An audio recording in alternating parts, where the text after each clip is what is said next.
Yes, please.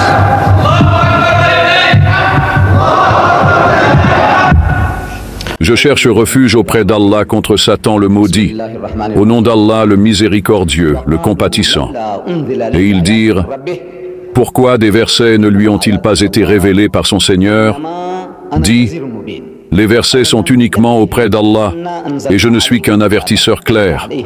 Ne leur suffit-il pas que nous ayons fait descendre sur toi le livre qui leur est récité? Il y a en cela une miséricorde et un rappel pour des gens qui croient. Allah le Tout-Puissant a dit la vérité. Monsieur le Président, mes chers frères et sœurs, le sujet est le Coran, un miracle des miracles. Je vous ai lu un verset du Saint-Coran. Au fur et à mesure, j'expliquerai le verset et ce qu'Allah dit à propos de ce sujet des miracles. Mais laissez-moi vous expliquer ce qu'est un miracle. Qu'est-ce qu'un miracle? Un mojiza. Un miracle est une impossibilité, quelque chose qui dépasse l'effort humain, l'entreprise humaine. Par exemple, l'un d'entre nous, pendant que cette réunion se déroule, tombe inconscient et décède. Un médecin est appelé et certifie que la personne est morte. Un autre médecin est appelé pour donner son avis et il certifie également que l'homme est mort. Emmenez le corps, préparez-le pour l'enterrement.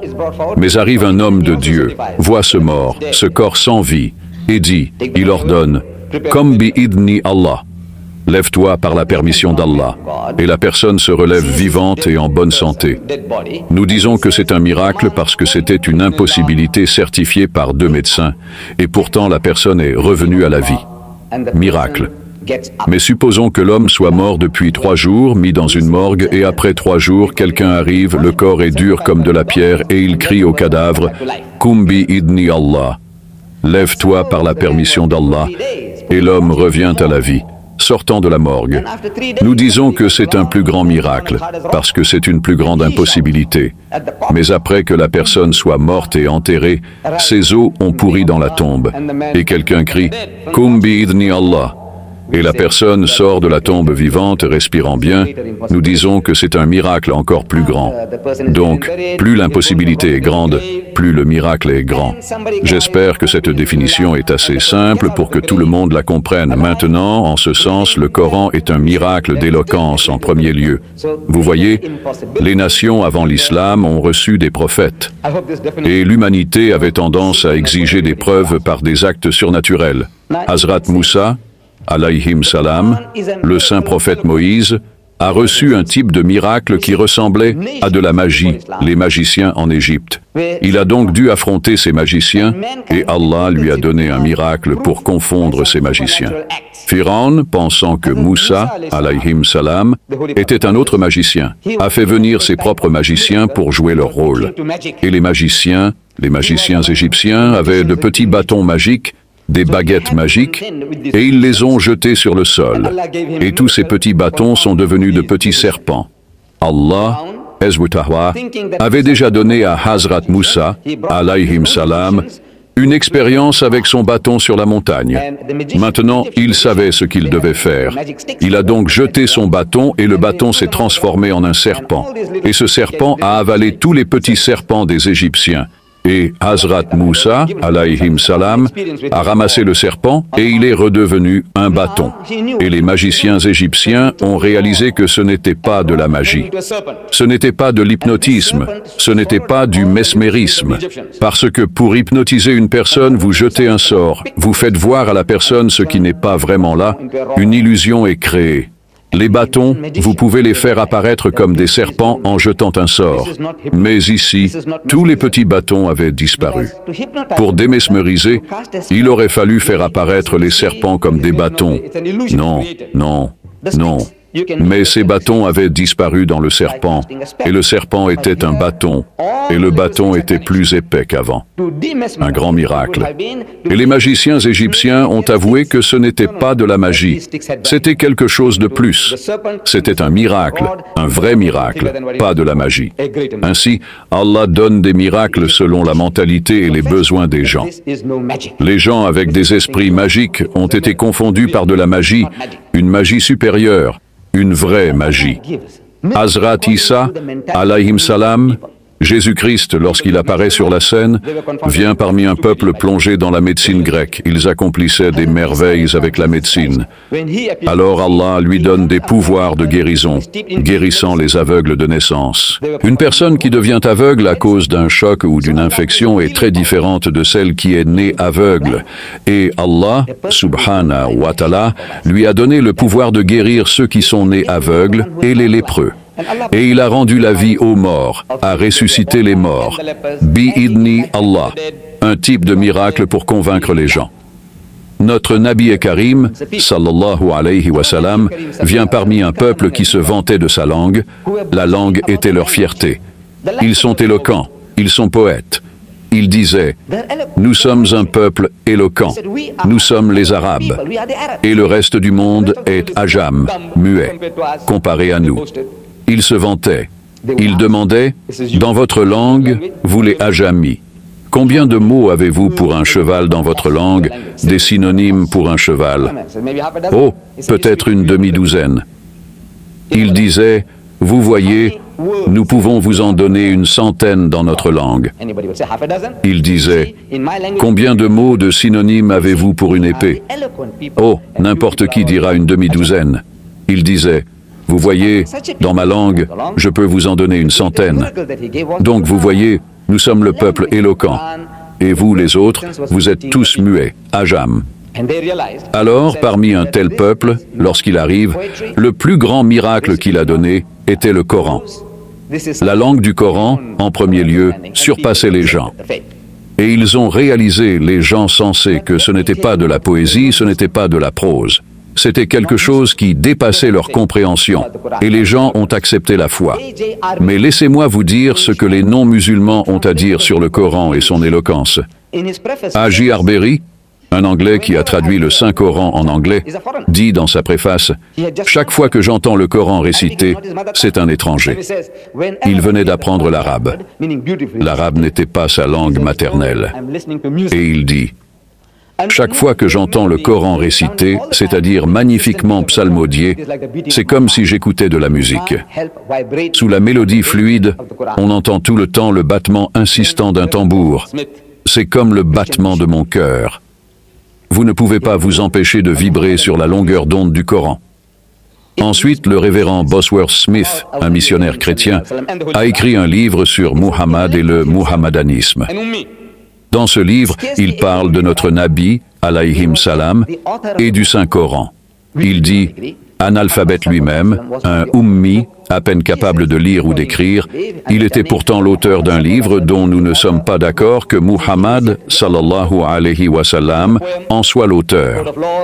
Il dit, selon sa croyance, sa compréhension, que Muhammad, sallallahu alayhi wa sallam, est l'auteur de ce livre. Il dit, il est pourtant l'auteur d'un livre qui est un poème, un code de loi, un livre de prières communes et une Bible tout en un. Et il est vénéré à ce jour par un sixième de la race humaine comme un miracle. Un miracle de pureté, de style, de sagesse et de vérité. C'est le seul miracle revendiqué par Muhammad. Son miracle permanent, l'a-t-il appelé, est un miracle en effet. Sans aucun doute, c'est un mojiza. Et l'ennemi témoigne que c'est un miracle, en effet. Et Allah attire notre attention sur cela. Dans le verset que je vous ai lu du Saint-Coran, de la sourate Al-Ankabut, chapitre 29, j'y reviens. Allah dit, وَقَالُوا لَوْلَا أُنزِلَ عَلَيْهِ آيَاتٌ مِّن رَبِّهِ. Ils dirent, pourquoi des signes ne lui ont-ils pas été envoyés de la part de son Seigneur? C'est une demande. Ils avaient entendu parler des miracles de Moïse, ils avaient entendu parler des miracles de Jésus. Maintenant, ils veulent une performance similaire de la part du prophète de l'islam. Par exemple, ils demandaient « Regarde, ô Muhammad ». Ils essayaient de le ridiculiser, de se moquer de lui. Ils disaient « Regarde, ô Muhammad, tu dis que tu es un prophète de Dieu. Pourquoi ne fais-tu pas des miracles comme les prophètes d'autrefois? Comme cette montagne Uhud, à l'extérieur de la Mecque. Pourquoi ne la transformes-tu pas en or? Alors nous saurons que tu es un véritable homme de Dieu.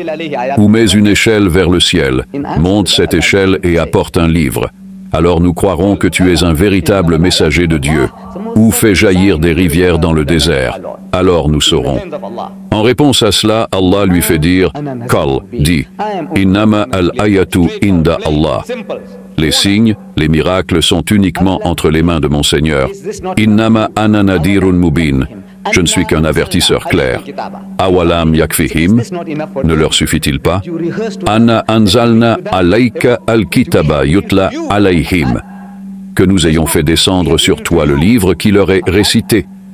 Dis, ne leur suffit-il pas que nous ayons révélé ce livre sur toi, ô Muhammad, et que tu le leur récites? N'est-ce pas suffisant en soi pour qu'il soit un miracle? Vous connaissez cet enfant humain, ce petit enfant, Muhammad, a grandi sous vos yeux, et jusqu'à l'âge de 40 ans, il était comme votre propre enfant. Vous connaissiez chacun de ses mouvements, tout ce qu'il faisait, vous saviez tout de lui. Et cet homme qui n'avait aucune éducation, maintenant il vient et leur récite ce livre. N'est-ce pas suffisant comme miracle? Le livre lui-même, Allah dit, est un miracle. Et un miracle, en effet. Un miracle en premier lieu. Nous, les musulmans, nous croyons que ce livre est la parole d'Allah, qu'Allah l'a révélé au saint prophète Muhammad, sallallahu alayhi wa sallam. Les ennemis de l'islam conviennent que c'est le livre que Muhammad a laissé. Amis et ennemis disent que c'est le livre que Muhammad a laissé. Mais ils disent que ce n'est pas la parole d'Allah, c'est l'habileté de Muhammad, un homme très intelligent. Alors nous disons, regardez, il était un ummi, une personne sans instruction. Ils disent, oui, mais n'était-il pas un homme très intelligent? N'était-il pas un grand orateur? N'était-il pas un grand penseur? Ah, nous devrions convenir qu'il l'était. Il était exceptionnellement bon dans toutes ses qualités. Ensuite, ils disent, regardez, pourquoi n'aurait-il pas pu reformuler dans un beau langage ce qu'il a entendu de son environnement et le présenter comme une révélation? C'est son œuvre. Allah témoigne contre cela. Il dit, il ne parle pas de son propre désir. Ce n'est rien d'autre qu'une révélation qui lui est inspirée. Il est enseigné par un puissant. Nous croyons que c'est la parole d'Allah. Allah témoigne et nous témoignons. Mais l'étranger dit, non, c'est l'œuvre de Muhammad. Alors je vous dis, mes frères et sœurs, admettons un instant avec le sceptique, le cynique, le critique. Admettons avec lui et reconnaissons que c'est le livre de Muhammad, qu'il en est l'auteur, bien que nous sachions qu'il ne l'est pas. Alors il dit, d'accord, vous dites que c'est la production de Muhammad. Il dit, oui. Alors maintenant, je veux que vous conveniez avec moi que c'est un travail d'un seul homme, un effort d'un seul homme. S'il l'a fait, c'est l'œuvre de Muhammad. Eh bien, il n'y a pas d'hésitation à accepter cela, que c'est son œuvre. Je dis, bien. Dans ce cas, je vous présente ce livre dans son ampleur matérielle, dans sa taille. C'est un travail d'un seul homme. Vous avez ici un autre travail que vous prétendez être la parole d'Allah, la Bible. Cette Bible se compose de l'Ancien Testament, qui est en fait le livre des Juifs, et du Nouveau Testament. L'Ancien et le Nouveau réunis, les chrétiens l'ont hérité. Dans cette encyclopédie appelée la Bible, il y a 66 livres. Ce que nous pourrions appeler des sourates dans le Coran. Nous avons 114 sourates. Ils ont 66 livres, grands et petits. Mais ces 66 livres sont écrits par 40 personnes différentes. C'est ce qu'ils nous disent. 40 personnes différentes, leurs écrits éparpillés, sous forme de manuscrits, quelle que soit la forme, ils les ont rassemblés en un seul livre. 40 personnes différentes ont écrit, se sont réunies pour produire ce livre. Ceci est une production d'un seul homme, si tant est que ce soit le cas.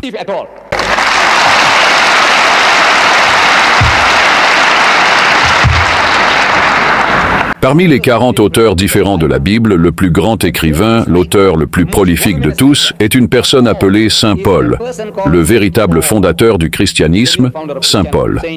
Ce Saint Paul a écrit plus de 50% des livres du Nouveau Testament. Il y a 27 livres dans le Nouveau Testament et sur ces 27, Paul en a écrit 14. Soit plus de 50%. Mais ces 14 livres réunis ne représentent pas plus que ce que je vous montre maintenant, pas plus que cela, 14 livres réunis. Le plus grand écrivain, l'auteur le plus érudit, c'est 14 livres. C'est le travail d'un seul homme, En termes de volume physique, nous disons que c'est un miracle. Et ce livre, le Coran, ne parle pas de tout et n'importe quoi, il ne remplit pas des pages inutilement. Non, non, non. C'est une matière très concentrée, guidant l'humanité dans tous les aspects de la vie, résolvant tous ses problèmes pour l'éternité jusqu'au jour du jugement, Yaum ul-Qiyamah.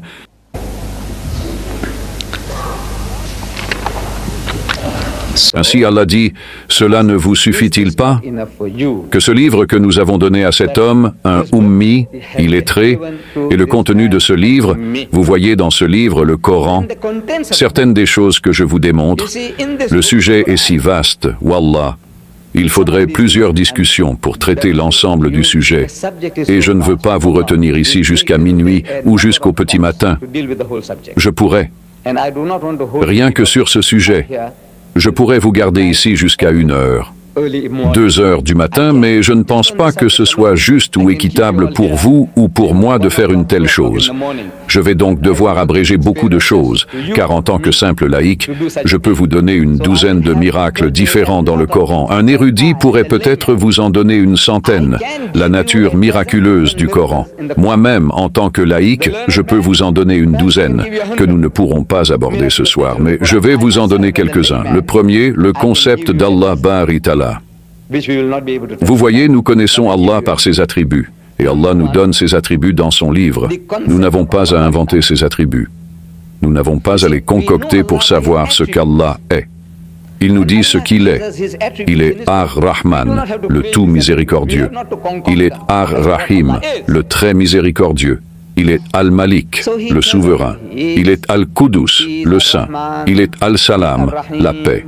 Il est Al-Mu'min, le fidèle. Il est Al-Muhaymin, le protecteur. Il est Al-Aziz, le tout-puissant. Il est Al-Jabbar, le contraignant. Il est Al-Mutakabir, le superbe, et ainsi de suite. Il nous donne, Allah nous donne dans son livre 99 magnifiques attributs, comme un collier de perles. 99 attributs avec une gloire suprême. Allah, un grand pendentif. Allah, un nom propre. Allah, 99 attributs et un nom propre. Allah, ce qui fait 100. Et je demande aux érudits, aux docteurs, aux avocats, aux philosophes, lorsque je les rencontre, je leur dis, regardez, dites-moi maintenant, j'aimerais savoir de vous combien d'attributs pouvez-vous imaginer que vous pouvez attribuer à Dieu. Combien? Allez, essayez, essayez. Alors il dit, eh bien, il est le Père au ciel. Je dis, oui, il a son amour. Je dis, oui, dites-nous, peu importe, allez-y, il est juste. Je dis, oui, il est saint. Je dis, oui, il est miséricordieux. Je dis, oui, allez, allez, allez. Vous savez, les plus intelligents d'entre nous, les plus érudits de l'humanité ne peuvent pas dépasser une douzaine. Ils ne peuvent pas. Imaginez, avec toute leur érudition, plus d'une douzaine d'attributs, ils ne peuvent pas. J'ai dit, vous voyez, cet ummi, s'il a fait ce travail, il vous donne 99. Il a dit, eh bien, vous voyez, Muhammad était un génie, et un génie peut faire 10 fois mieux que nous. Il admet qu'il est un génie. Mais ce n'est toujours pas la parole d'Allah. Le génie peut faire 10 fois mieux que ce que je peux faire. Je peux le voir. Je tire mon chapeau à Muhammad. Il est grand, mais il n'est pas un prophète. Il n'est pas un homme envoyé par Dieu. J'ai dit, d'accord, d'accord. Mais maintenant, regardez dans les noms que vous avez mentionnés. Dans les 6 premiers, le premier était le Père au ciel. Mais disons qu'en plusieurs essais, dans la première demi-douzaine, vous ne pouvez pas vous empêcher d'utiliser le mot Père. Ils disent Abana, donc notre Père qui es aux cieux.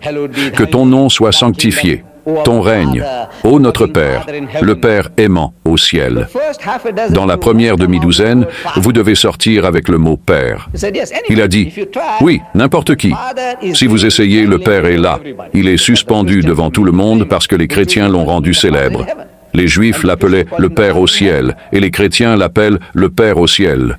Le plus commun, ce mot « Père », j'ai dit, vous savez quoi, dans la liste des 99, ce mot « Père » n'est pas là. C'est un miracle. Voyez, le miracle est que la chose qui lui est présentée depuis 23 ans, les gens parlent du Père au ciel, la chose la plus facile à prendre. Il ne la prend pas, il ne l'attrape pas, consciemment ou inconsciemment. Nous savons que ce n'est pas son travail. C'est Allah Bari Ta'ala. Il lui fait ne pas utiliser le mot ABH. En arabe, c'est plus facile que Rab. Il est Alhamdulillah Rab il Alamin. Il est le Seigneur, le nourricier, le soutien des mondes. Il est Rab, Rab, Rab. Et Rab est plus dur que ABH en hébreu ainsi qu'en arabe.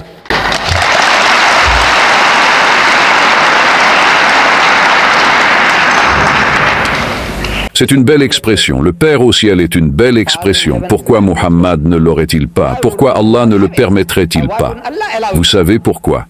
Parce que ce mot, ce nom, cet attribut, ce bel attribut a été abusé. C'est un bel attribut. Les mots ont tendance à changer de sens. Les bons mots, les beaux mots, les mots innocents. Comme le mot camarade. Vous voyez, ce mot camarade est comme sahab, mon ami, mon compagnon.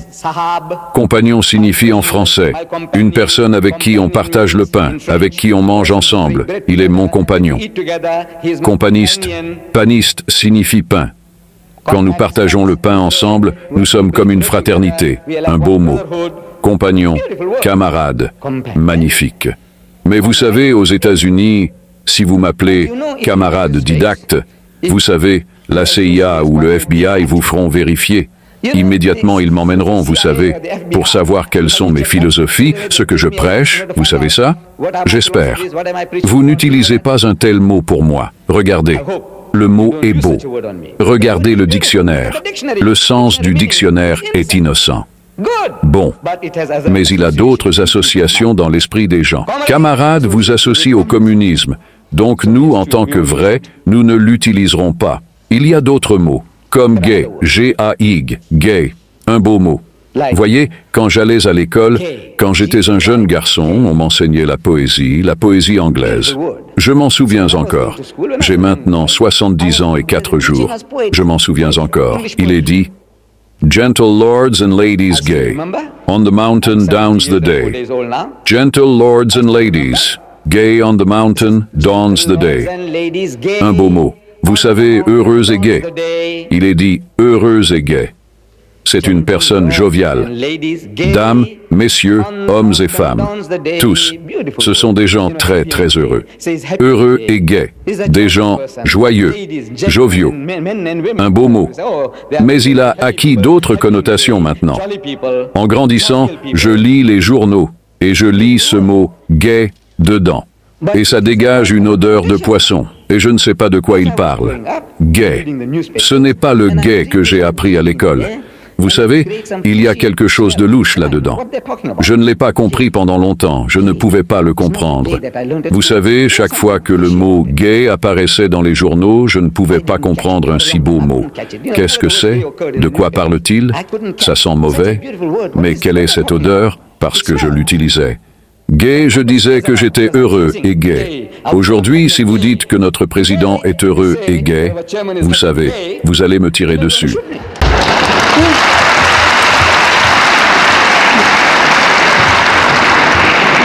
Vous voyez un mot innocent, un beau mot, mais il a acquis d'autres connotations. Allah nous dit dans le Coran, il dit, un verset, les Juifs utilisaient ce mot « raïna », un mot innocent. Il a dit, regardez-nous, faites attention à nous. Mais ils avaient d'autres significations attachées à cela au fond de leur esprit.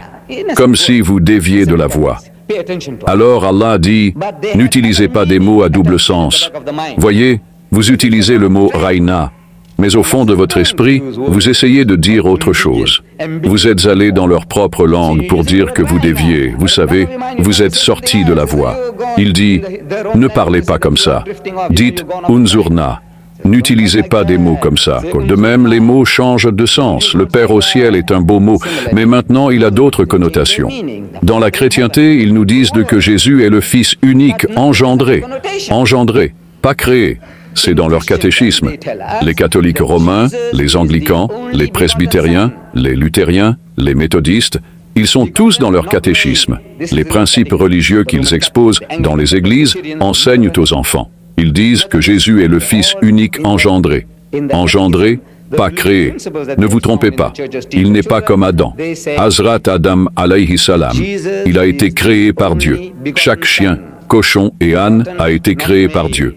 En tant que tel, Allah est le créateur, le soutien, l'évolueur, il est Rabbul Alamin. Mais Jésus n'est pas comme ça. Il a été engendré, pas créé. Et si les mots ont un sens, qu'est-ce que cela signifie? Ils attribuent à Allah, Bari Ta'ala, la nature animale, les fonctions animales inférieures du sexe. Alors Allah réagit très fortement dans la sourate Marie. Il dit « Waqalu takhadha ar-Rahmanu walada » et ils disent que le miséricordieux a engendré un fils.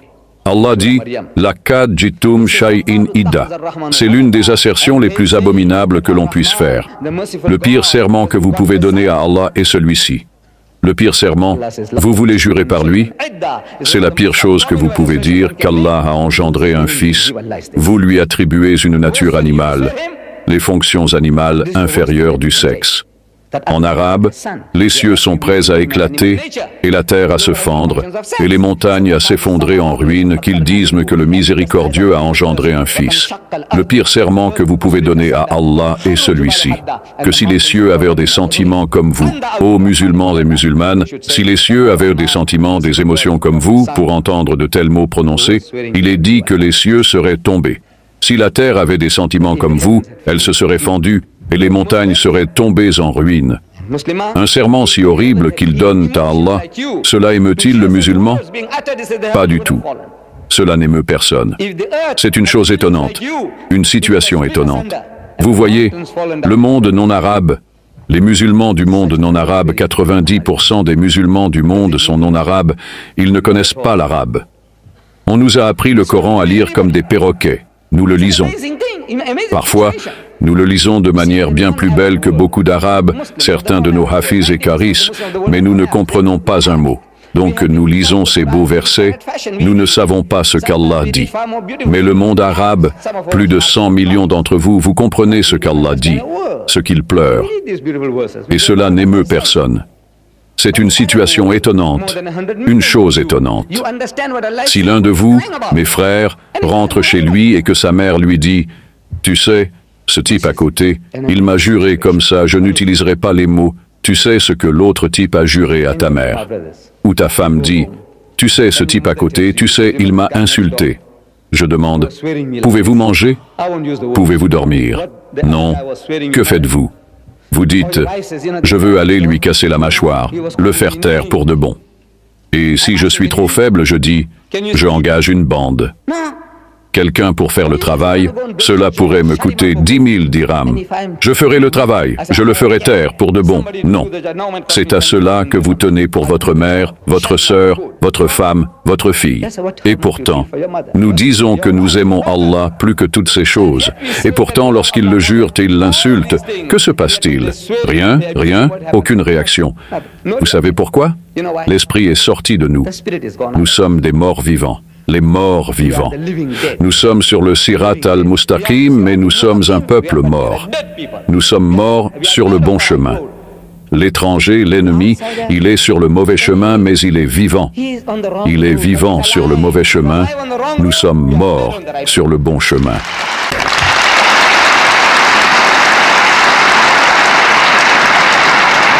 Allah réagit, Allah réagit. Le pire juron que vous puissiez me donner est celui-ci. Que devons-nous faire? J'ai dit de leur parler, de raisonner avec eux. Je ne dis pas d'aller leur casser la mâchoire. Je ne dis pas d'aller leur tirer dessus, de les tuer, de leur couper la gorge. Non, non, non. Allah dit en arabe d'inviter tous sur le chemin de ton Seigneur avec sagesse et avec une belle prédication et de raisonner avec eux de la meilleure et la plus gracieuse manière. Et je vous montre quelques petites façons dont je vais à l'ouest, je vais en Angleterre, je vais en Amérique, je leur parle, je leur dis, vous savez, l'anglais est une langue étrangère pour moi.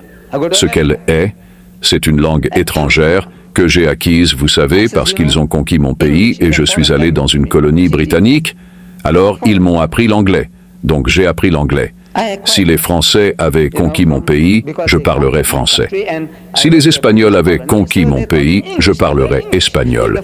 Mais vous, les Britanniques, les anglophones, vous avez conquis mon pays, donc vous m'avez appris à parler anglais.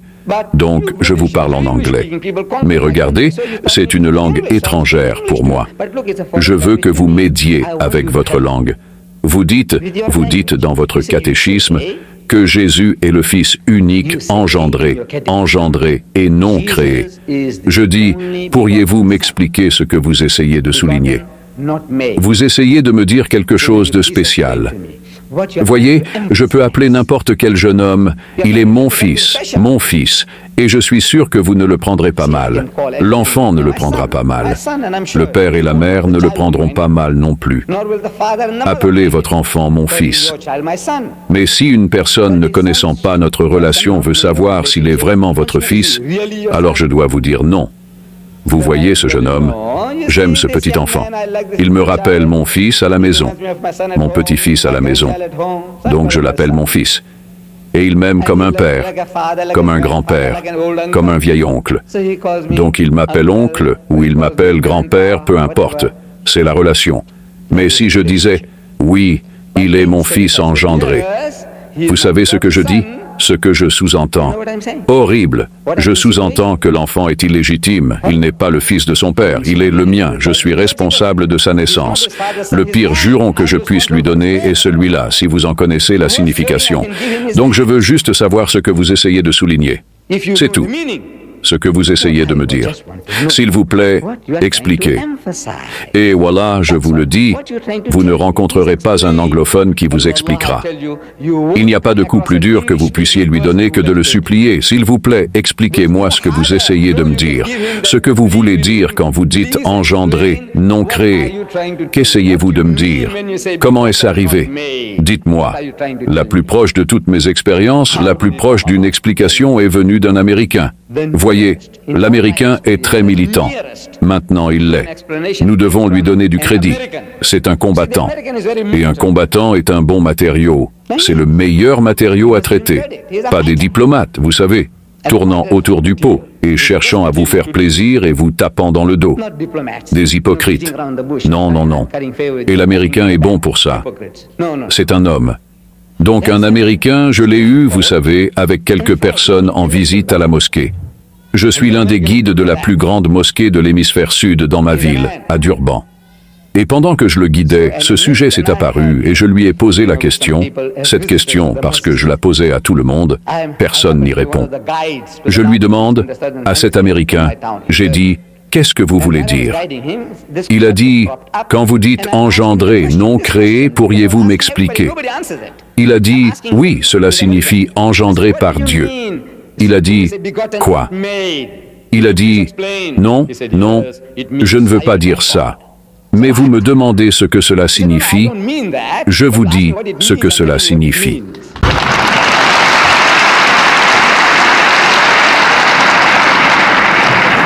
Maintenant, vous voyez pourquoi Allah réagit. Maintenant, vous voyez pourquoi il réagit. Saïd est un terme utilisé en élevage. Vous voyez, ils gardent des pédigrés de chevaux et ils vous disent que le père de ce cheval et la mère étaient ceci et cela, et l'arrière-grand-mère de ce cheval était ceci et cela, et l'arrière-grand-père était ceci et cela, et ainsi de suite. Des pédigrés de chevaux, des pédigrés de vaches, de taureaux, le pédigré. D'où viennent-ils? Qui était l'arrière-grand-père de ce taureau? D'où vient-il? Le taureau brahman, il vient d'Inde, vous savez, il y a 100 ans. Et de ce grand-père, nous avons obtenu ceci, cela, cela. Ceci est son arrière-grand-père pédigré. Ils utilisent ce terme en élevage. Engendré, ce taureau a été, cette vache a été engendrée par un certain taureau. C'est ce que cela signifie. C'est en fait ce que cela signifie. Maintenant, c'est le devoir. J'ai dit, maintenant ce terme, père, n'est pas dans le Coran. Un beau mot. Mais il n'est pas là. J'ai dit que c'est un miracle. Les 99 noms sont un miracle. Mais vous dites, regardez si vous voulez les discréditer. Discréditez-les. Le miracle est que le plus commun, le plus facilement disponible, celui qui est brandi devant lui depuis 23 ans, il ne le saisit pas. Et il nous fait éviter ce mot. Ne l'utilisez pas. Nous disons Rab ul Alim, il est Rab, il est Rab, il est Rab, il n'est pas Ab, Ab, Ab. Miracle. Substance du message. Allah dit, un autre exemple que je vous donne, ce n'est pas l'incroyant, voyez, ces athées, ces agnostiques, les gens qui nient l'existence de Dieu, peuvent-ils voir? En d'autres termes, Allah s'attend à ce qu'il voit, à ce qu'il soit capable de voir, de témoigner, que les cieux et la terre étaient joints en une seule unité de création. Et il a séparé le messager. À qui parle-t-il? À qui s'adresse-t-il? Kafir. Quel kafir? Les Bédouins d'il y a 1400 ans? Non. Non. Non. Que pouvait comprendre le pauvre homme? Que savait-il? De l'univers, de la création des cieux et de la terre. Que savait-il? Il acceptait seulement ce qui était dit. Si c'était le kalam d'Allah, amanna sadakna, nous entendons et nous acceptons, nous croyons. C'était l'iman qu'ils avaient. Ils n'avaient pas de compréhension. Allah ne s'adresse pas à ces incroyants du temps de Muhammad ou aux incroyants du Congo ou parmi les Esquimaux qui pourraient ne pas croire en Dieu. Non, non, non, non, non, non. Il parle aux hommes de science, aux hommes de savoir, qui exposent maintenant au monde la théorie de la création. Que ces astronomes, avec leurs puissants télescopes, lorsqu'ils regardent dans l'espace et qu'ils analysent les mouvements dans les cieux, et qu'ils vous disent, comme s'ils l'avaient fait, comme s'ils étaient ceux qui faisaient fonctionner ces choses, cette machine, cette horloge de l'univers, la façon dont ils l'expliquent, comme s'ils le faisaient. Une telle personne, avec son grand savoir, dit que cet univers est né d'un Big Bang il y a des milliards d'années, parce qu'il observe l'univers et il remarque que ces corps célestes s'éloignent d'un endroit central quelque part, s'éloignant dans toutes les directions, s'éloignant comme un ballon. Quand vous le gonflez, il devient de plus en plus gros. Quelque chose comme ça se passe dans le ciel, dans les cieux. Ces galaxies, elles s'éloignent de nous à une vitesse de plus en plus rapide, à une vitesse de plus en plus rapide. Et une fois qu'elles atteignent la vitesse de la lumière, 186 000 miles par seconde, une fois qu'elles atteignent cette vitesse, nous ne pourrons plus les voir parce que la lumière qui vient de là ne viendra plus. Elle s'éloigne. Donc, nous devons découvrir des télescopes plus grands et meilleurs pour voir les merveilles. Sinon, nous manquerons le bus. Donc, ils disent que cet univers est né d'un Big Bang, la théorie du Big Bang. Qui dit cela? Les hommes de science les plus savants, les astronomes. Ils disent, d'où tenez-vous ces idées bizarres? Ce conte de fées sur un Big Bang. Des faits démontrables, nous pouvons vous montrer ce qui se passe et à partir de cela, nous pouvons conclure, si nous avions un film et que nous le mettions en marche arrière pour voir ce qui se passe, tout revient. Avec la façon dont cela s'éloigne, le ballon, si nous pouvons le dégonfler, vous verrez tout revenir à un point central. Et il y a eu un Big Bang. Quand avez-vous découvert cela? Vous dites hier parce que 50 ans. C'est hier dans l'histoire de l'homme. Qu'est-ce que 50 ans? Rien. Comme un homme illettré dans le désert, une personne qui ne savait pas lire ou écrire, une personne qui ne pouvait pas signer son propre nom, il ne pouvait pas savoir cela, n'est-ce pas? Cela n'a jamais été connu. Impossible. L'homme ne connaît pas l'astronomie, il n'a pas les instruments, il n'a pas de télescope, rien, dans le désert et parmi un peuple ummi, un peuple illettré. Et il vous dit maintenant, cet homme dans le désert, il y a 1400 ans, Kayana Taratkam, Fa Fataknahuma et il les a séparés. Et vous, biologistes, les gens qui étudient la vie microscopique, le microplotisme, l'amibe, il dit que vous savez que la vie est née dans la mer, l'eau, sans cette eau, pas de vie. Et ils vous disent, regardez, nous regardons en arrière, dans le temps, dans l'espace, et nous disons, voici comment la vie a commencé. Il y a eu un temps où cette terre était une masse en fusion. Rien n'aurait pu survivre ici, tout bouillait. Et sur une période de milliards d'années, vous savez, les vapeurs montaient et redescendaient. Les vapeurs montaient et redescendaient, commençant à refroidir cette terre. Cela a pris des milliards d'années. Et puis la vie a commencé, les germes, les plantes. Et toutes ces choses ont commencé. À un moment donné, il n'y avait rien, puis tout a commencé. D'où la vie est-elle venue? Elle est venue de la mer. Certaines réactions chimiques, le soleil jouant son rôle, et la vie a commencé à partir de là. Quand avez-vous découvert cela? Hier. Parce que 50 ans, c'est hier dans l'histoire de l'humanité. Un homme illettré dans le désert n'aurait pas pu savoir cela, n'est-ce pas? Il dit non, jamais. Il dit, eh bien écoutez, et il a créé à partir de l'eau toute chose vivante. Dit, Afala tu'minun, ne croirez-vous donc pas? Qui? Vous, les hommes de science, vous, les hommes de savoir, vous, les mécréants, vous, les athées, vous, les agnostiques, pourquoi ne pouvez-vous pas croire? Ce n'est pas son œuvre. Comme Allah dit, أَوَلَمْ يَرَوْا أَنَّ أَنزَلْنَا عَلَيْكَ الْكِتَابَ يُتْلَى عَلَيْهِمْ إِنَّ فِي ذَلِكَ لَرَحْمَةٌ وَذِكْرَى لِقَوْمٍ يُؤْمِنُونَ. Ne voient-ils pas que nous avons fait descendre sur toi le livre qui leur est récité? Il y a en cela une miséricorde et un rappel pour les gens qui croient. Et ce sont des signes, des bénédictions et un rappel pour les gens qui croient. Qui aurait pu écrire cela? Dans le verset précédent, le verset 48 de la sourate Al-Ankabut, chapitre 29, il dit « Wa ma kunta tatlu min qablihi min kitab » et tu ne récitais aucun livre avant cela. Il dit « Tu n'avais pas l'habitude, ô Muhammad, tu n'avais pas l'habitude de lire comme si c'était un livre arabe, et tu n'étais pas capable de le transcrire de ta main droite, en arabe. » Dans ce cas, ces bavards vaniteux, ces discoureurs dans les marchés, auraient pu avoir une raison de douter. Muhammad était un homme instruit. Il dit, vous voyez, il était dans une certaine université, et maintenant il vous dit ces choses, ces théories. Oui, ils auraient pu avoir une raison de douter s'il avait suivi cette éducation, si les Arabes avaient eu une connaissance ou une compréhension de la science, de l'apprentissage, mais rien. Allah vous montre qu'il vous envoie un prophète à un peuple ummi, illettré. Étonnant. Il choisit une nation plongée dans l'ignorance, toute l'Arabie.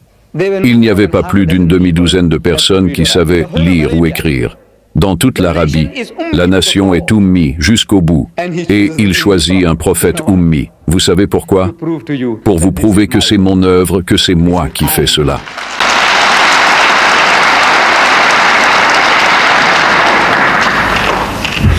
Thomas Carlyle décrit le peuple et ce que le Coran a fait pour eux. Il dit, un pauvre peuple de bergers, ces Arabes, un pauvre peuple de bergers, errant inaperçu dans ces déserts depuis la création du monde. Depuis qu'Allah a créé, ils errent inaperçus, personne ne leur accorde un second regard. Personne n'a accordé aux Arabes un second regard. Vous savez, il y a des gens intéressants ici. Ils ont de belles femmes là-bas, mais rien, rien. Ils ne vous accorderont pas un second regard. Un fardeau pour quiconque vous prend. Vous êtes un fardeau. Qu'allez-vous faire avec cela? Des gens qui ont épousé leur belle-mère, qui ont enterré leurs filles vivantes, des guerres fratricides, des petites choses s'entretuant, des cannibales. Qu'allez-vous faire avec eux? Alexandre le Grand vous a dépassé. Les Perses vous ont dépassé. Les Romains vous ont dépassé. Personne ne s'intéresse à ces déchets humains. Il dit, un pauvre peuple de bergers, Thomas Carlyle dit cela, un pauvre peuple de bergers errant inaperçu dans ces déserts depuis la création du monde. Voyez, l'inaperçu devient notable dans le monde. Le petit est devenu grand dans le monde.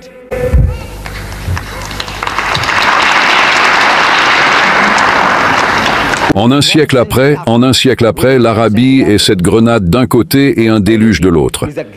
Étincelant de vaillance, de splendeur et de la lumière du génie, l'Arabie brille sur une grande partie du monde. Il dit, la croyance est grande, donneuse de vie. L'histoire d'une nation devient fructueuse, élévatrice de l'âme, grande dès qu'elle croit. N'est-ce pas?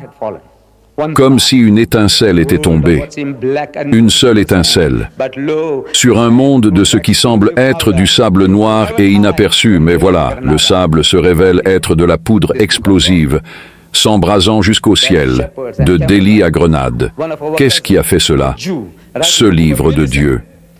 Ces bergers et conducteurs de chameaux, l'un de nos cousins, un juif, écrivant un livre sur la médecine, il se moque de ses cousins arabes.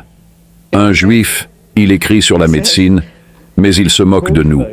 Vous savez ce qu'il dit? Il dit « des gardiens de chèvres et des conducteurs de chameaux assis sur le trône des Césars ». C'est ce que ces Arabes, des gardiens de chèvres et des conducteurs de chameaux assis sur le trône des Césars. C'est l'œuvre d'Allah. Vous voyez, pas vous. Vous n'auriez pas pu le faire. Allah vous montre. Il dit « regardez ce que je peux faire ». Il se moque. Mais je dis qu'il ne peut y avoir de plus grand hommage que cela, que de ces gardiens de chèvres et conducteurs de chameaux. Allah vous a rendu suprême, vous a fait régner sur la moitié du monde connu. C'est son livre, c'est ce qu'il a fait, et il peut le faire encore une fois. C'est un livre, un miracle des miracles. Un autre exemple dans la sourate Yassine, chapitre 36, verset 36. Allah décrit les sexes dans le règne végétal, dans le règne animal et dans des choses que nous ne connaissons pas. Ce sont toutes des découvertes récentes. Il dit « Gloire à celui qui a créé des couples de tout ce que la terre produit, le règne végétal, et parmi vous-même le règne animal et des choses que vous ne connaissez pas. Des couples de tout. » C'est une découverte récente que même les plantes, les fleurs ont des sexes. Il y a des fleurs qui ont des sexes mâles et femelles en elles-mêmes. Il y a d'autres plantes et arbres qui ont des sexes séparés, comme le palmier dattier. L'arbre mâle est différent de l'arbre femelle. Je suis sûr que vous le savez. Voyez, nous ne le savions pas. L'humanité ne le savait pas à l'époque du prophète. Il ne le savait pas. Notre Nabi Karim sallallahu alayhi wa sallam à Médine, il a vu des Arabes, de petits enfants, qui prenaient des fleurs de l'arbre mâle et les frappaient sur la plante femelle. Alors, quand nous leur avons demandé, nous avons demandé aux gens, ils ont dit, « Pourquoi font-ils cela ?» Ils ont dit, « Nous ne savons pas. » Il a dit, « Non, nous avons vu nos pères le faire. » C'était l'explication favorite pour toutes les superstitions. Ils adoraient des idoles et des images. Pourquoi? Ils ont dit, « Nous avons trouvé nos pères faisant cela. » Quand vous faites telle ou telle chose, des choses horribles, vous dites, « Pourquoi ?»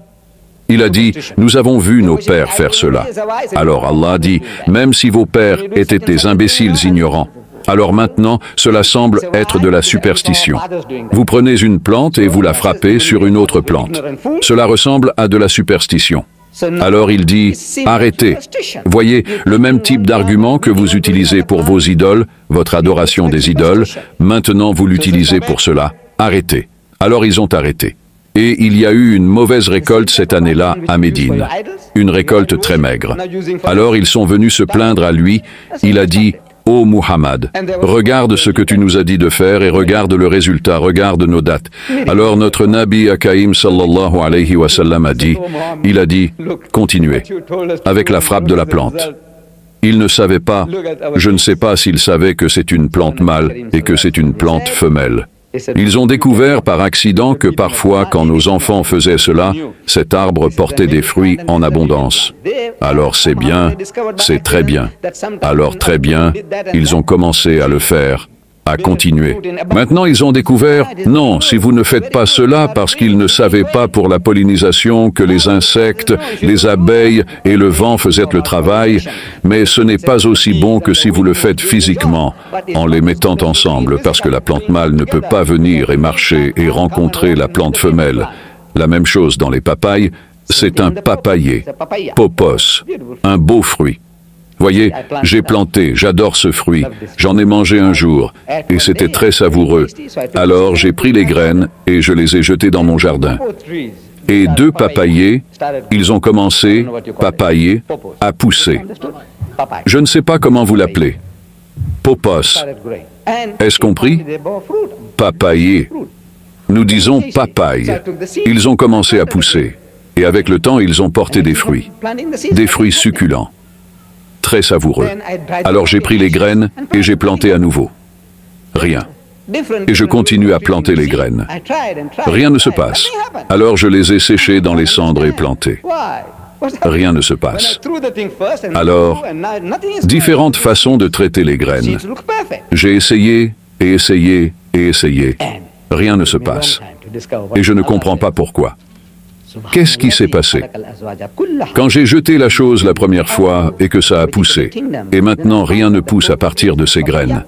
Les graines semblent parfaites. Et il m'a fallu beaucoup de temps pour découvrir ce qu'Allah dit. Subhanalladhi khalaqa al-azwaja kullaha mimma tunbitu al-ardu wal-kumniya. Gloire à celui qui a créé des couples de tout ce que la terre produit. Alors j'ai découvert que le papayer, cette papaye, il y a un arbre mâle et un arbre femelle, comme pour les dattes. L'arbre femelle a de grandes fleurs qui poussent autour du tronc. L'arbre mâle a de petites tiges et à leur extrémité, de petites fleurs. Les abeilles et le vent, c'est le travail de la pollinisation. S'il y a un arbre mâle à proximité, il sera fertile. S'il n'y a pas d'arbre mâle, vous pouvez avoir 100 arbres femelles. Vous aurez des fruits. Mais les graines sont toutes inutiles, sans valeur. Vous ne pouvez pas planter les graines. Vous ne pouvez pas avoir plus de papaye. Une fois qu'ils sont vieux et morts, c'est fini. Les fruits sont terminés. Il y a 1400 ans, Allah, à travers son prophète Ummi, nous dit « Subhanallah, gloire à lui, khalaqal azwaja kullaha » Il a créé des couples de tout.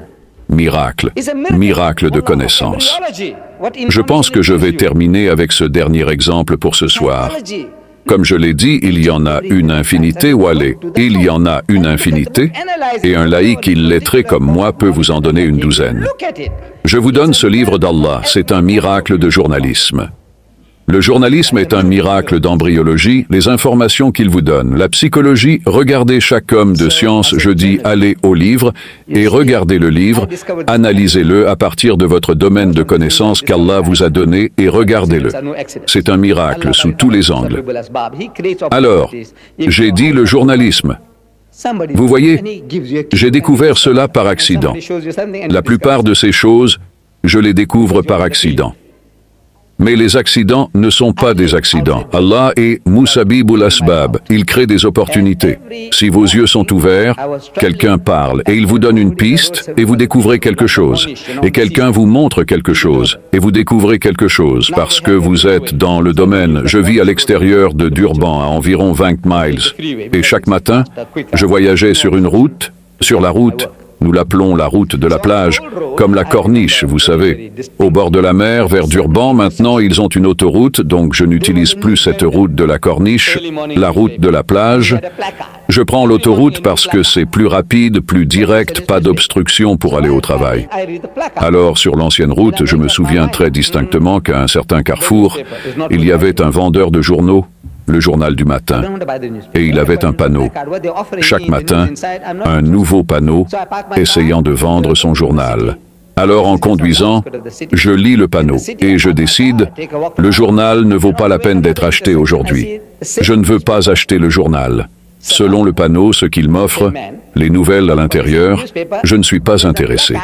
Alors je gare ma voiture à Durban, en ville. C'est juste à la périphérie de la ville. En ville, je gare ma voiture, je marche jusqu'à mon bureau et en chemin, à un autre carrefour, je vois le même vendeur de journaux. Pas le même homme, mais pour le même journal, mais le panneau est différent. Je lis le panneau et j'achète le journal. Le même journal du matin. Le panneau est différent. Encore et encore, cela se produit. Je ne veux pas acheter et j'achète. Je ne veux pas acheter et j'achète. Et j'essaye de comprendre pourquoi cela se passe comme ça. Je ne voulais pas acheter et j'ai acheté. Pourquoi? Alors j'ai dit, oui, j'ai compris la blague. La blague était que l'endroit au carrefour dont je parle sur la corniche est une zone blanche. Les Européens y vivent. Donc vous êtes séparés en races. Et là, le panneau est conçu pour le lectorat blanc. Ils essaient d'appâter l'homme blanc pour qu'il achète le journal. Un panneau qui l'intéressera, l'homme blanc. Cela ne m'intéresse pas. Parler de Zola Budd, vous savez, une de nos coureuses, je ne m'intéresse pas à Zola Budd. Alors, elle a gagné. Et alors? Quelque chose d'autre sur un blanc, c'est Gary Player, vous savez, il a gagné $1 million pour son, et alors, je ne m'intéresse pas. Mais dès que j'arrive en ville, La zone indienne, voyez, nous sommes séparés en races. Et le panneau là-bas, le même journal du matin, mais le panneau là-bas est quelque chose qui m'intéresse, alors j'achète. Le journal est le même, pas deux journaux différents. Mais à l'intérieur, il y a différents articles, différents sujets, différents thèmes. Alors, ils pêchent maintenant. Pour les Blancs, un panneau différent. Pour les Indiens, un panneau différent. Pour les Africains, un panneau différent. Pour les Métis, un panneau différent. Ce que le poisson mordra. Donc je dis, voilà, c'est ça le jeu. Pourquoi est-ce que je me fais prendre? Je ne le veux pas, mais je l'achète. Le meilleur journaliste, le maître journaliste, est celui qui peut vous donner une une qui sera achetée par tout le monde. Pas 4 unes différentes. Il écrit des articles, il traite des sujets, et s'il fait la promotion d'une une, il dit que les Pakistanais l'achèteront, les Bangladais l'achèteront, les Arabes l'achèteront, les Américains l'achèteront, tout le monde l'achètera.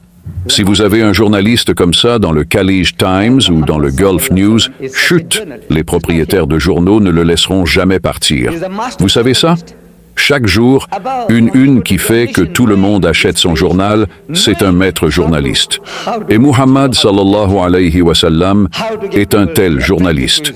Ce n'est pas lui, c'est un maître journaliste. En ce qui concerne l'omniscience, connaître sa création, savoir comment vous appâter, comment vous attraper, comment attirer les gens vers son livre, il vous montre. Notre Nabi Karim, sallallahu alayhi wa sallam, est à Médine. Il est entouré de mouchriks, son propre peuple, des mouchriks. Il est entouré de munafiks, il est entouré de musulmans, il est entouré de juifs, il est entouré de chrétiens. 5 groupes de personnes différents. Et vous voulez vendre votre journal. L'idée, votre proclamation. Comment attrapez-vous des poissons comme ça? 5 groupes de personnes différents. Écoutez, il dit, pas lui. Allah parle à travers lui, en l'utilisant comme porte-parole. Il dit, l'histoire de Moïse vous est-elle parvenue? Réfléchissez, réfléchissez. Une proclamation. L'histoire de Moïse vous est-elle parvenue? Le juif veut savoir. Quand il entend cela, Wahal Ataka Hadisu Moussa, il dit, que sait-il de Moïse? Regardez, voyez comment il se ridiculise. Et le chrétien, il dit, regarde, où s'aventure-t-il maintenant sur un terrain inconnu? Et le mouchrik, il dit, nous allons voir le spectacle maintenant, ce que les juifs et les chrétiens vont lui faire. Et le musulman, avide, il dit, oui, nous voulons savoir qu'en est-il de Moïse. Tout le monde est en émoi, tout le monde veut savoir quoi. Il dit, dramatisation, visualisation. Vous pouvez visualiser la scène. En arabe, il dit, voici, il dit à sa famille, je vois un feu et peut-être que j'en tirerai une braise ou quelques guidances près de ce feu. Illusion donnant des idées, il parle de feu, il parle de guidance. Allah, Bewan Wetarala, l'appâte. Il l'appâte vraiment parce qu'il a soif de feu, il a soif de guidance. Vous voyez, après l'incident en Égypte, quand il avait tué un Égyptien en essayant de défendre un Juif, il avait frappé un Égyptien trop fort, et c'était un homme très fort, Hazrat Moussa alayhim salam. Ce n'était pas un faible. Il a donné une gifle à cet homme et l'homme est tombé et il est mort. Et il a dû fuir le pays. Il avait tué un Égyptien, un crime impardonnable. Il se rend à Midian. Et là, il aide 2 filles en détresse. Elles essayaient d'abreuver les moutons et les chèvres, et les autres hommes profitaient injustement de leur faiblesse. Et Hazrat Moussa alayhim salam vient à leur rescousse et les aide à abreuver les moutons et les chèvres. Elles vont raconter cela à leur père, disent, vous savez, il y a un jeune homme au puits, un jeune homme très beau et au grand cœur, et vous savez, papa, si vous pouviez l'avoir avec nous, ce serait un atout formidable. Alors allez le chercher. Il l'amène, et Jéthro, Shoaïb, fait un contrat avec Hazrat Moussa alayhi salam. Il dit, écoute mon fils, nous avons besoin d'aide, quelqu'un pour nous aider. Et si tu restes avec nous, il dit, travaille pour moi pendant 7 ans, et je te donnerai ma fille en mariage. Tu pourras l'épouser. Oh, le marché est conclu, et il accomplit ses 7 années, et obtient sa femme, et peut-être encore 7 années, et il a 4 ou 6 enfants. Maintenant, il s'ennuie. Un homme qui vivait dans la ville, dans la royauté. Maintenant, il est dans le désert à s'occuper de moutons et de chèvres. Depuis 10 ans, 14 ans, il s'ennuie. Il veut partir. Alors, il dit à son beau-père, « Écoute, papa, j'aimerais aller dans le monde et me faire une place. » Il dit, Écoute, mon fils, ta femme est ta femme, tes enfants sont tes enfants. Et voici ta part de moutons et de chèvres. Tu es libre de partir. Alors il part dans le Sinaï, il se déplace d'un endroit à un autre, d'une oasis à une autre. Et il semble qu'il manque de viande. Il a ce pain sec que mangent les Juifs, ce qu'ils appellent mastos. Le pain azim des Juifs, sans levain, et ça reste. Vous savez, même si c'est dur comme de la pierre, vous pouvez mâcher et mâcher. Ça ne pourrit pas vite. Il a ça, mais il pense à abattre un mouton ou une chèvre, allumer un feu, le faire griller, le sécher et continuer. Mais maintenant, il procrastine comme nous le faisons tous. Paresseux, paresseux. Aujourd'hui, demain. Aujourd'hui, demain. Je le ferai aujourd'hui, je le ferai demain. Parce que c'est un travail difficile d'allumer un feu. Ça prendra une demi-journée. Un morceau de bois et une pierre à frotter pendant une demi-journée. Alors il procrastine. Aujourd'hui, demain. Et c'est vers le soir. Et il voit un feu, Allah l'attend. Allah pêche. Regardez, il vous montre ce que vous voulez. Il dit, viens, viens. Comment pourrait-il vous appeler autrement? Il dit, viens, viens. Je veux te parler. Mais il sait que cet homme, au fond de son esprit, pense au feu. Et il pense aussi à la prochaine meilleure oasis où il pourrait aller. Alors il l'appâte avec ça. Ce qu'il veut, ce dont il a soif, il l'appâte avec ça. Alors il dit à sa famille, voici, je vois un feu. Peut-être que j'en tirerai une braise, un charbon ardent. Et puis très facile d'allumer un feu. Et en un rien de temps. Le feu est allumé. Facile.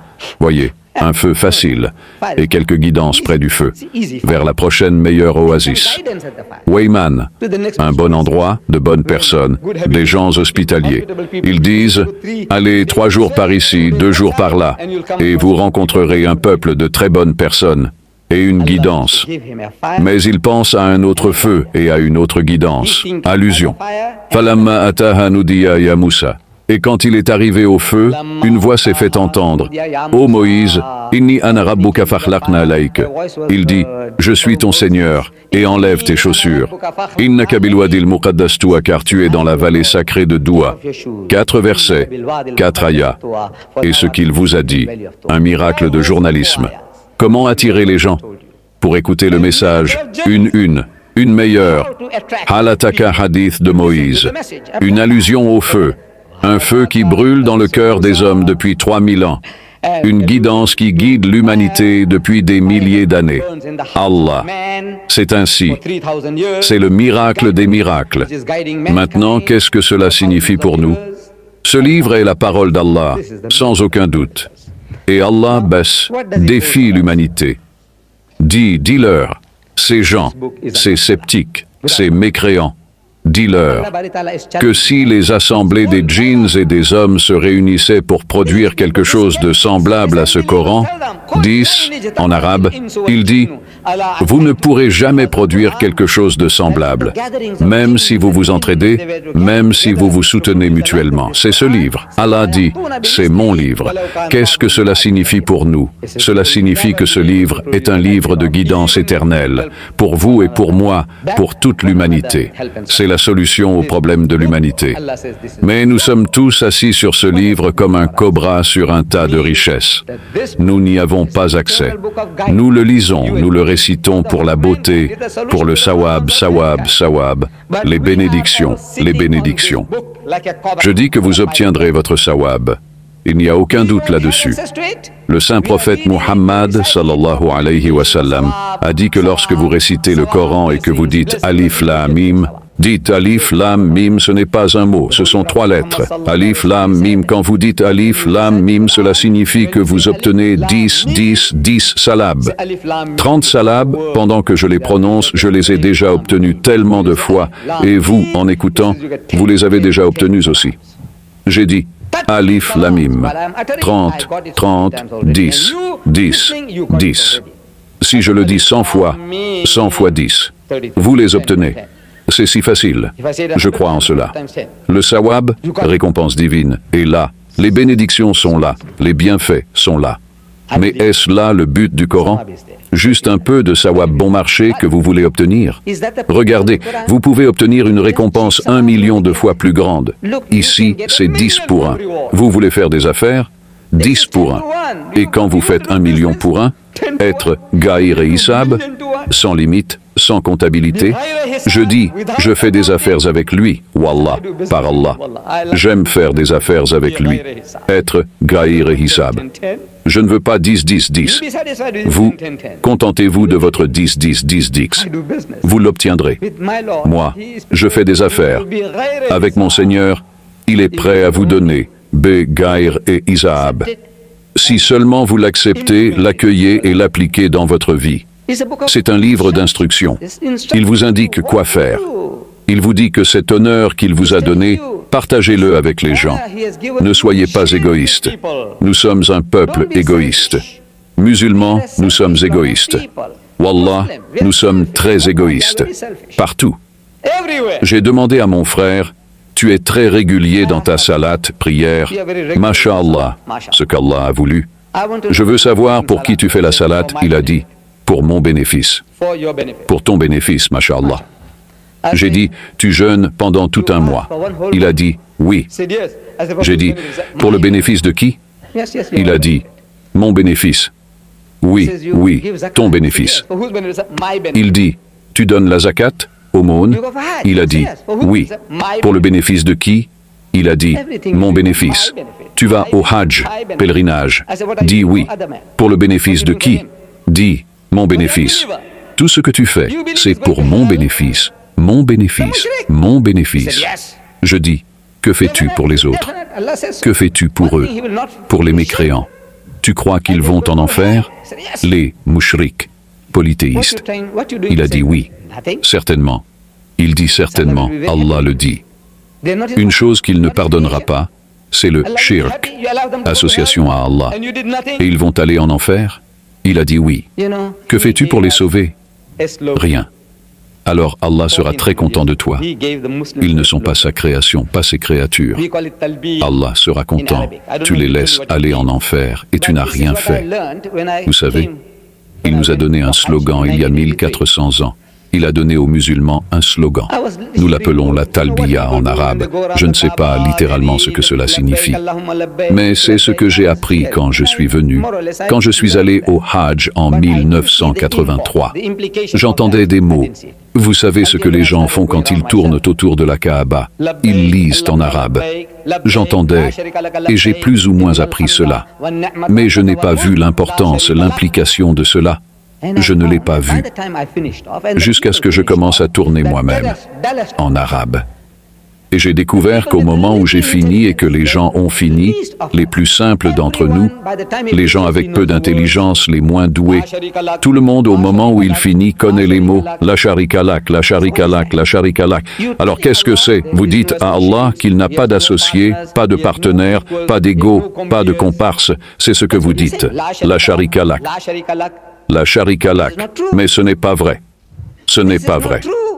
Parce que dès que vous revenez d'où vous venez, il y a plus de shirk, association qui abonde.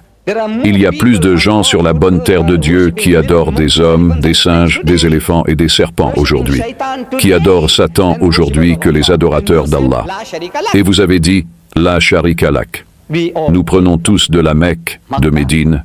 Nous prenons avec nous de l'eau de Zamzam de la Mecque, nous prenons des dattes de la Mecque et nous achetons beaucoup de choses, très bon marché à la Mecque, et nous nous chargeons et nous les ramenons chez nous et nous prenons le titre de Haji. Nous sommes les Haji. J'ai fait le Hajj.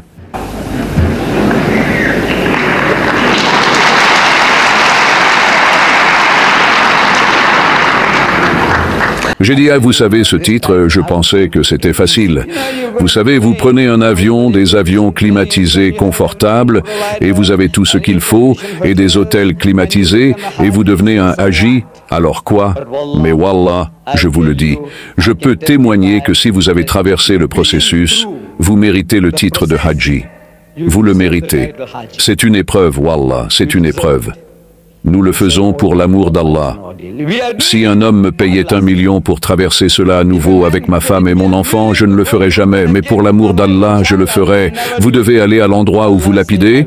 Vous savez, je vous le dis, quelqu'un m'a frappé avec une pierre sur le front, ça saignait. J'ai perdu ma montre est tombée. J'ai perdu mes chaussures. Je suis tombé. Si ce n'avait pas été pour des Pakistanais, je vous le dis, Wallah, j'aurais été un homme mort. Vous ne m'auriez pas vu ici aujourd'hui. Oui, parce qu'une fois que vous tombez, c'est fini. Vous ne pouvez pas vous relever. Je suis physiquement assez en forme, mais une fois que vous êtes par terre, vous êtes fini. Des Pakistanais m'ont aidé, alhamdulillah, louange à Allah. J'ai perdu $1000. C'était autour de la grande ceinture que j'avais. C'était tout en espèces. Et cette chose est sortie. C'est une fois avant, la veille ou ce matin-là. Je suis allé et j'ai vu quelque chose là-bas. Nous voulions y aller, ma femme, ma fille et moi. Et j'ai vu des gens comme s'ils étaient en feu. Des gens, vous savez qu'ils font une charge. Charge, vous savez, comme vous dites, la charge de la brigade légère. Les gens, ils se rassemblent et ils chargent à travers les gens. J'ai dit, que voulez-vous frapper, Satan? Vous savez, les humains, Satan est partout. Satan est partout. Alors nous avons reculé. Mais maintenant nous devons passer par le processus, sinon je ne suis pas un hadji. Alors nous avons fait une deuxième tentative, et à la deuxième tentative, tout cela est arrivé. Pas pour 1 million, mais pour l'amour d'Allah, nous le faisons. Je dis que je mérite le titre de hadji, d'accord, mais ne le gaspillez pas sur moi. C'est ce que nous prenons, des sommes d'eau, des dates, des biens et des titres. Mais la talbiya, vous avez dit, la sharika lak, c'est le slogan. Les Nations Unies, elles ont les différentes commissions, et chaque année, elles sortent un slogan, c'est l'année, sauvez-la. Utilisez-la, n'en abusez pas. C'est l'âge, c'est l'année pour les personnes âgées.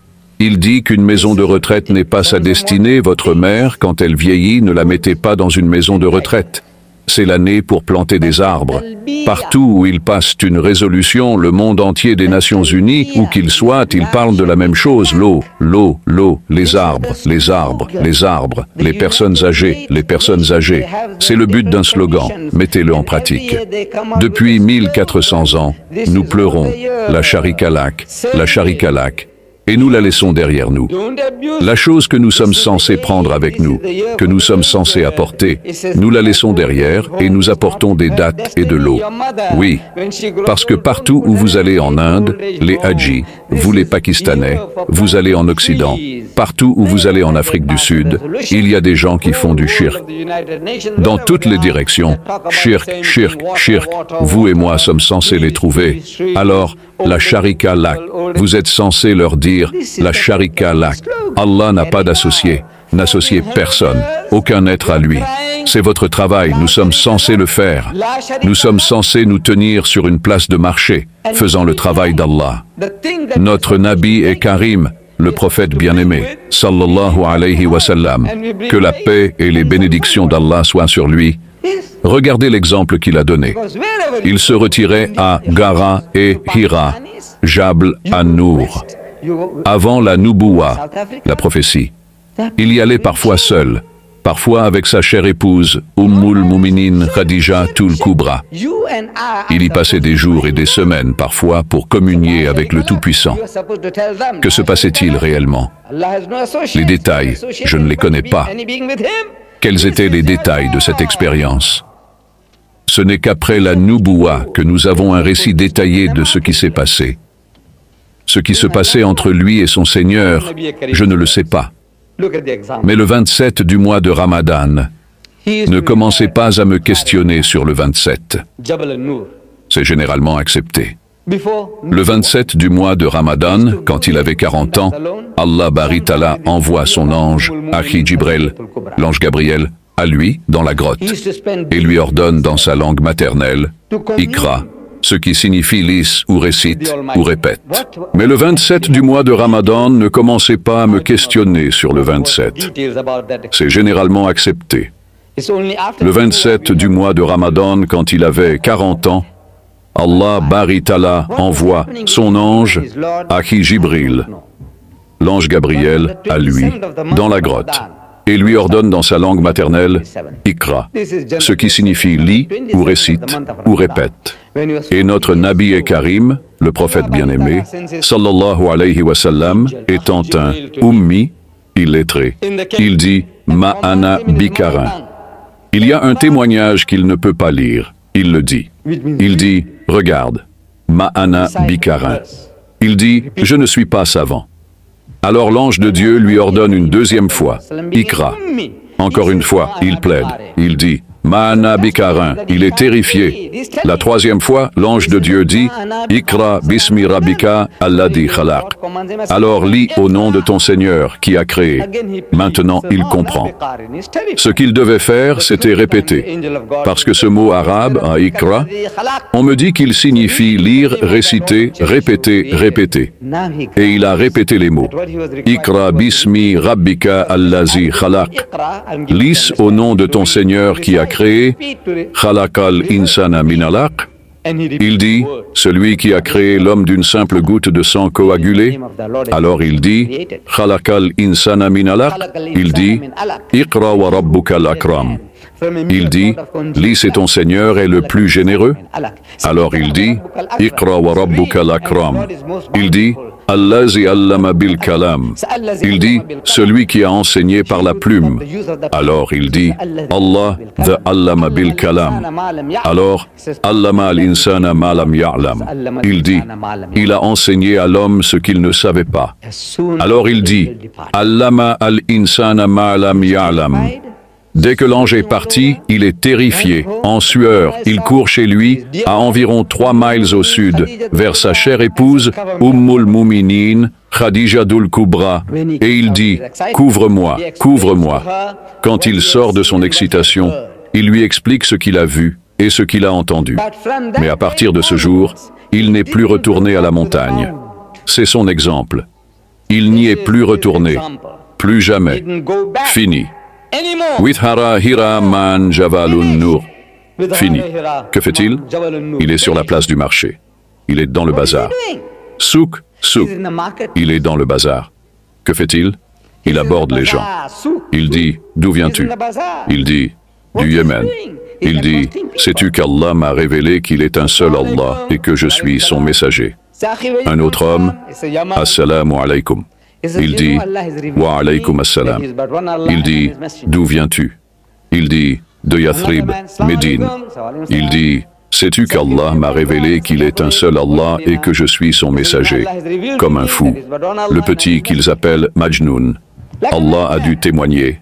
Ma anta bi ni'mati rabbika bi Majnoun. Il dit, par la grâce de ton Seigneur, ton compagnon n'est pas fou ou possédé. Il pense qu'il est fou. Mais il fait le travail de son maître. C'est là que vous et moi sommes censés être. Allah nous dit très certainement dans l'apostolat d'Allah que vous avez le meilleur exemple. C'est l'exemple qu'il nous a donné. Vous et moi sommes censés nous tenir sur la place du marché, proclamant l'unité de Dieu. Tous les mouchriks, polythéistes, abondent autour de vous. Appelez-les. Il dit Rama est Dieu, c'est la Sharika Lak. Il dit Krishna est Dieu, c'est la Sharika Lak. Il dit Jésus est Dieu, c'est la Sharika Lak. Il dit Bouddha est Dieu, c'est la Sharika Lak. C'est votre travail, mon travail. Mais je sais que vous êtes terrifiés.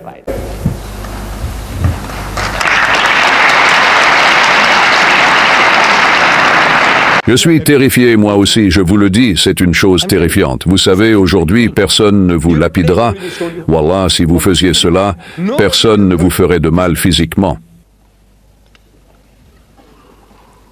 Alors de quoi avons-nous peur? De la moquerie. Que diront les gens? Ils diront, Didat est devenu fou, Didat est fou, le cheikh est fou, Dr Billah est fou. Oui, nous avons peur de cela. Vous savez cela? Nous sommes terrifiés. Les gens nous appelleront fous. Ils diront, peut-être que vous avez un peu bu.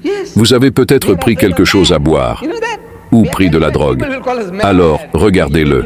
Cet homme debout sur la place du marché, au coin de la rue, criant « Allahu Akbar », criant « La Sharika Lak », il est fou. Nous sommes terrifiés par cela. J'ai dit, vous savez, il y a une autre façon. Vous pouvez sortir de la difficulté. Nous l'avons découvert. Vous voyez, la nécessité est la mère de l'invention. La nécessité. Vous voulez faire quelque chose? Alors vous trouvez des moyens. Vous savez, je ne peux pas le faire. Je ne peux pas me tenir sur la place du marché. Le plus près que j'ai été de cela, c'était à Mombasa, à un endroit appelé Mombotayari. Les gens qui connaissent Mombasa s'en souviennent peut-être. Il y avait un arrêt de bus. Je suis allé et j'ai donné des conférences à l'arrêt de bus sur un tambour. Je me suis tenu sur un tambour et avec un micro à la main, j'ai commencé à donner des conférences parce que les gens là-bas faisaient ce genre de choses. Cela m'a encouragé. Mais à Durban, je ne peux pas le faire. À Londres, je ne peux pas le faire. Je l'ai fait là-bas parce que tout le monde semblait fou comme moi, alors ça n'avait pas d'importance. J'ai dit la deuxième meilleure chose. J'ai dit, la nécessité est la mère de l'invention. Nous avons inventé une idée. Il a dit, regardez, vous savez, aujourd'hui nous sommes capables de capturer ces djinns. Djinns, vous savez, les vieilles gens en parlent. Vous savez, faire des tabis. Vous savez, contrôler les djinns, que vous pouvez les appeler et leur faire des choses comme Aladdin avec sa lampe merveilleuse. Vous frottez la lampe et le djinn arrive et vous lui dites quoi faire pour vous. Ce genre de gens, vous savez, il y a des djinns sous votre contrôle, ces djinns modernes, les stations de télévision, les radios, les téléviseurs, les moniteurs, les magnétoscopes. Ce sont des djinns sous votre contrôle. J'ai dit, utilisez-les, mon ami. Vous ne pouvez pas le faire vous-même. Alors nous avons dit, regardez, je vous montre. C'est si facile. Regardez à Durban. Un pays en Afrique du Sud, vous savez, le pays de l'apartheid, un pays raciste, très oppressif, le monde entier, c'est comme le paria du monde, puant. Cette nation pue, ma nation pue. Mais cette nation me donne cette liberté. Regardez cela. Elle m'a donné cette liberté dans les rues, dans les magasins, dans le bazar. Regardez ce que je fais. Je mets le moniteur dans la vitrine. Vous savez, 24 heures sur 24, je peux le faire travailler, Didat parle, 10 heures par jour, 20 heures par jour. La machine, je fais faire le travail à la machine. Le djinn, sous notre contrôle, je dis, utilisez-le, mon ami. Nous l'utilisons, regardez. Et personne ne s'y oppose. Personne ne dit que Didat est fou. Personne ne le dit parce que je ne suis pas là, mais je fais le travail sur la place du marché. C'est dehors. C'est dehors parce qu'à l'intérieur, c'est plein. C'est une autre image. Dehors, des musulmans et des non-musulmans écoutent le message. Le message qu'ils reçoivent, ils sont divertis et ils reçoivent le message. À l'intérieur du magasin, à l'intérieur, les gens sont assis confortablement. Les gens sont assis confortablement et regardent à l'intérieur. La même chose. Nous avons un moniteur à l'intérieur du magasin, nous avons un moniteur à l'extérieur. Quand l'intérieur est plein, nous disons, laissez-les regarder dehors. Regardez, il y a tellement de façons de tuer un chat, si vous le voulez. Regardez cela. Ensuite, dans ce pays conscient des couleurs, ce pays raciste, nous utilisons la mosquée comme un appât. Vous savez, Allah a appâté Hazrat Moussa alayhi salam avec le feu. Alors nous appâtons ces gens pour qu'ils viennent à la mosquée. Pourquoi? Ils pensent qu'ils viendront voir quelque chose de bien et d'amusant dans la mosquée. Ils ne connaissent pas la différence entre une mosquée et un temple. Alors quand nous disons « visiter la plus grande mosquée de l'hémisphère sud », ils pensent que c'est un temple. C'est un autre nom pour un temple, un terme synonyme pour un temple hindou. Alors ils pensent qu'ils verront tous les dieux singes, les dieux éléphants et les dieux serpents alignés. Une dame anglaise en tournée mondiale, quand elle est entrée dans la mosquée et que nous lui avons expliqué les choses, elle a dit « Vous savez, je m'attendais à trouver un musée oriental amusant, à la Kat, ce qui signifie un dieu singe pour le lundi, un dieu éléphant pour le mardi, un dieu serpent pour le mercredi, tous les dieux alignés. » Mais au lieu de cela, elle dit, « J'ai trouvé la vérité. » Une autre dame africanaire, la race dirigeante, elle amène ses filles pendant les vacances scolaires. Et elle regarde autour de la mosquée et elle est déçue. Qu'est-ce qu'elle cherchait? Elle dit, « Où sont les vaches? Vous savez, les vaches, Baccara, les vaches à lait, les vaches. » J'ai dit, « Madame, avez-vous perdu vos vaches? » Elle a dit, « Non, non, non. » J'ai promis de les montrer à mes filles. J'ai dit, « Madame, vous êtes venue au mauvais endroit. Alors elle a dit, mais je leur ai promis. J'ai dit, madame, est-ce ma faute? Vous avez promis de montrer des vaches dans la mosquée. J'ai dit, non, non, non. Vous pouvez voir des vaches, mon peuple. Mon peuple. Wallah, ils sont mon peuple. J'ai dit, Namgeni Road, un peu à gauche, à quelques kilomètres de la mosquée. À Amgenirol se trouve le plus grand temple d'Afrique du Sud. Et vous verrez tout ce que vous voulez voir. Des vaches, des singes, des éléphants, des serpents, tout. Mon peuple, ils me ressemblent, parlent la même langue que moi. Ils ont les mêmes noms de famille que moi. Vous savez cela? Morarji Desai. Vous avez entendu ce nom? Il était le premier ministre de la plus grande démocratie du monde. Il est mon oncle maternel, Mamou, nous l'appelons. Il boit sa propre urine, 6 à 8 onces chaque jour. C'est ma nation. Je n'ai pas honte, voyez. Allah m'en a sorti, j'en suis fier. Certains Arabes, vous savez, alhamdoulilah, sont venus dans ma région et ont parlé à mon peuple. Ils sont venus faire des affaires et dans le processus, mes ancêtres, ils ont dit, ce sont de bonnes personnes, nous aimerions aussi être comme vous. Ils ont dit, très facile, donnez votre main. Alors mes ancêtres ont donné la main et sont devenus musulmans. Si ce n'avait pas été pour les Arabes, l'urine de la vache, je serais encore en train de m'en asperger. Oui, j'ai dit, donc mon père, chaque fois que nous rencontrions un Arabe, quand j'étais jeune garçon, il serrait la main et embrassait la main, et j'embrassais aussi la main de chaque Arabe. Mon père me rappelait, il dit, regarde, si ce n'avait pas été pour ces gens, nous serions encore où sont nos cousins. Alors, ils cherchent des vaches dans la mosquée. Ils cherchent des statues dans la mosquée. C'est une opportunité envoyée par Dieu pour leur expliquer. Il n'y a pas de meilleur endroit pour délivrer le message que dans la mosquée. Alors, nous faisons de la mosquée une attraction ici, un Africain.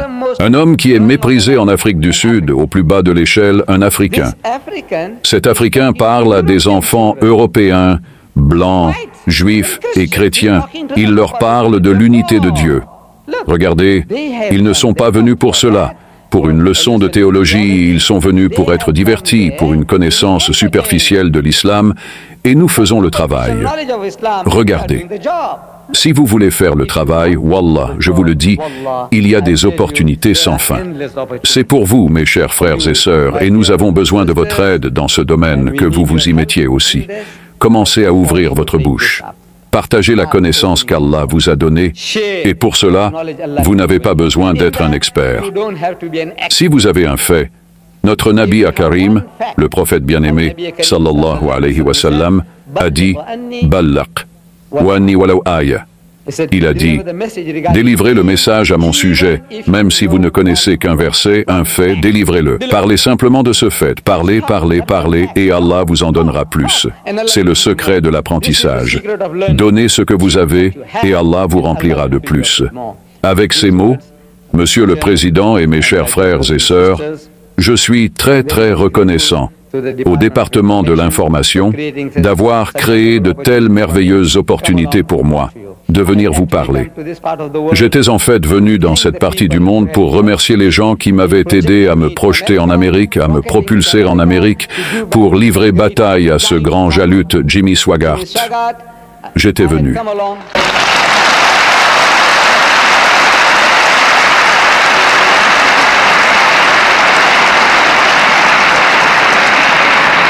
C'était mon véritable but en venant dans cette partie du monde. Mais dès que je suis arrivé, il y a des dangers, des risques dans chaque travail. Et mon travail, vous savez, parce que vous êtes un parleur, dès que vous arrivez, vous dites « Maintenant, Mr. Didaat, nous vous voulons à la radio. Maintenant, Mr. Didaat, nous vous voulons à la télévision. Maintenant, Mr. Didaat, venez nous parler. » Ce sont les risques de mon métier. Je ne peux rien y faire. Et donc maintenant, vous voyez, j'ai dû planifier. Cette conférence... J'ai dit, maintenant, dès que je parle, je dois courir d'ici à Dubaï. Partir d'ici, parce que vous ne me laisserez pas tranquille à l'hôtel où je suis. Alors, immédiatement après cela, les gens me laisseront partir aussi vite que possible. Il y a une voiture qui attend dehors pour me déposer, je ne sais pas combien de miles d'ici à Dubaï. Et là, si je donne une autre conférence, je dois courir. Je dois fuir mes fans. Vous savez, J'aime ça, j'apprécie, mais c'est un peu trop pour cette vieille machine. Vous savez, elle a maintenant 70 ans et 4 jours. Alors j'espère que vous aurez un peu plus de pitié pour moi, de gentillesse pour moi, pour me laisser partir en paix. Alhamdulillahi Rabbil Alamin.